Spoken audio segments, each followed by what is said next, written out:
Shalom komunitas Dewasa Muda CK7 yang mengasihi dan dikasihi oleh Tuhan. Salah satu pertanyaan paling klasik yang sering ditanyakan kepada saya, termasuk oleh anak saya sendiri. Kapan sih boleh pacaran? Pada waktu anak saya menanyakan kepada saya, usianya masih 14-15 tahun.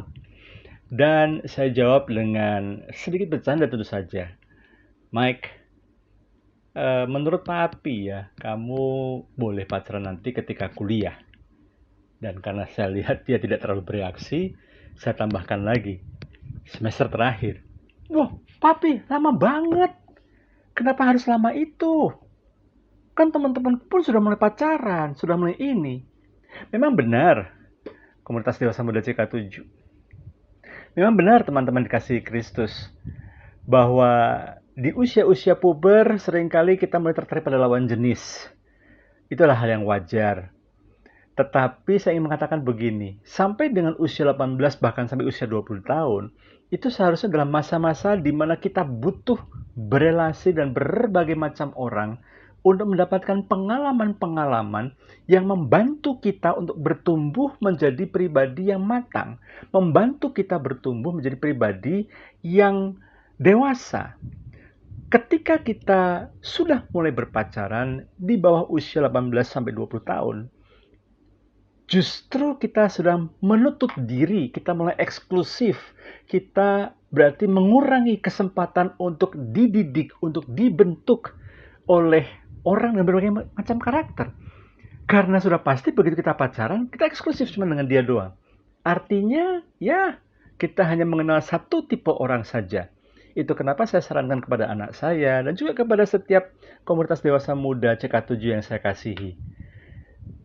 Jangan terlalu buru-buru untuk berpacaran, berteman, bergaul dengan seluas mungkin.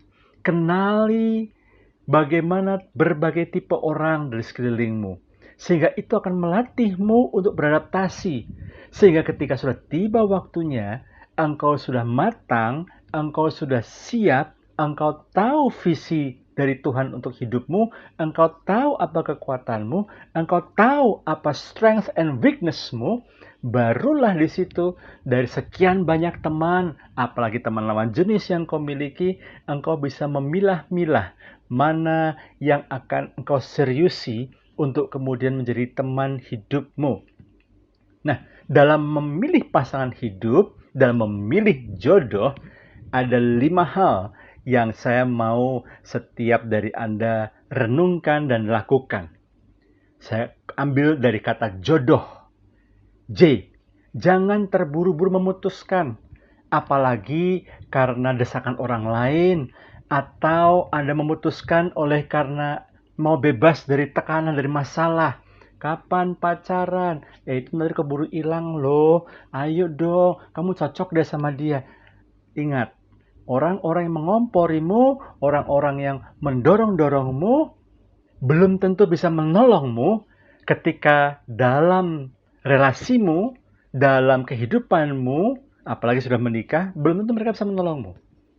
Engkaulah yang akan mengalami terlebih dahulu bahagia atau tidaknya pernikahanmu berdasarkan relasi dengan siapa engkau putuskan. Jangan buru-buru, santuy saja. Yang O, jodoh ya, O, otentik. Jadilah diri sendiri apa adanya, bukan ada apanya. Jangan terfokus pada mencari orang yang tepat, tapi jadilah orang yang tepat itu. Tidak perlu pura-pura menjadi orang lain hanya untuk menarik perhatian seseorang. Karena cepat atau lambat topeng kita juga akan terbuka dan pada akhirnya justru menyulitkan kita. Jadilah diri kita apa adanya. Jadi bukan berarti kemudian Anda nggak mau berubah. Anda ya udah, memang saya punya kelebihan, memang saya pemabuk, memang saya begini. Ya udah, memang saya suka pornografi. Enggak, bukan itu maksud saya.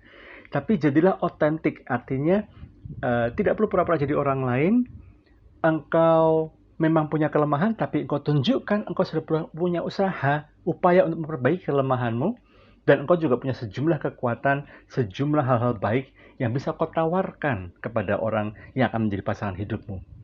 Kemudian D, doakan. Jangan hanya berdoa ketika belum punya calon, tapi berdoa terus meskipun kau merasa sudah dapat yang pas. Tetap doakan supaya engkau benar-benar tidak salah memilih, bukan memilih tulang rusak, tapi benar-benar memilih tulang rusuk. Bukan memilih tulangnya orang lain, tapi memang tulang yang Tuhan tetapkan untuk menjadi bagian dari hidupmu. Kemudian, orang tua dan orang-orang terdekat perlu kita dengarkan juga. Kalau orang lagi jatuh cinta, itu kan kabut cinta, pasti nggak bisa objektif, jadinya subjektif.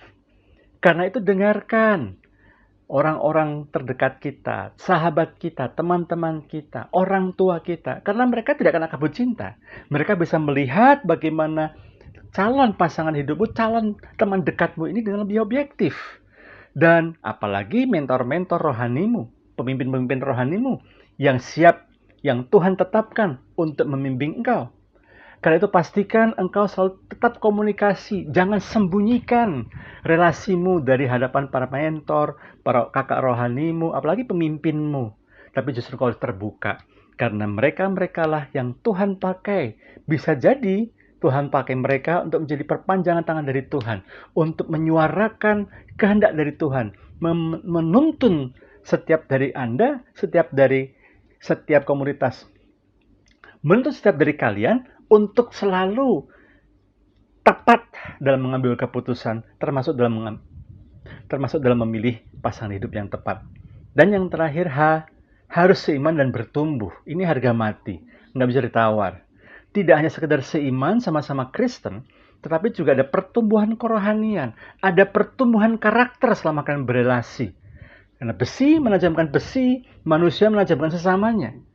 Kalau saat berelasi dengan seseorang, karaktermu jadi memburuk, kebiasaan menjadi memburuk, engkau berani melawan orang tua, engkau berani bohong dengan orang tua, berani bohong dengan pemimpin, mulai menjauh dari Tuhan, menghindari pelayanan, bahkan mulai eksklusif, tidak lagi mau terlibat dalam komunitas yang sehat, yang selama ini membuat engkau justru bertumbuh, tapi justru engkau menjauhi mereka, hati-hati.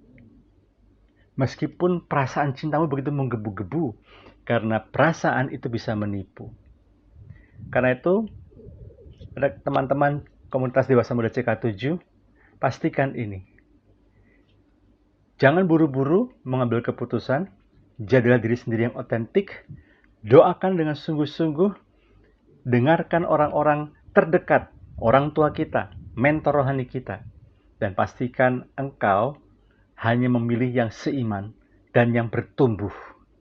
Dengan demikian, engkau akan menemukan pasangan hidup yang tepat dalam hidupmu, dan bersama-sama kalian akan memenuhi panggilan dan visi dari Tuhan dalam hidup kalian. Saya Imam Nadira Harja, sampai ketemu di lain kesempatan. Tuhan Yesus memberkati.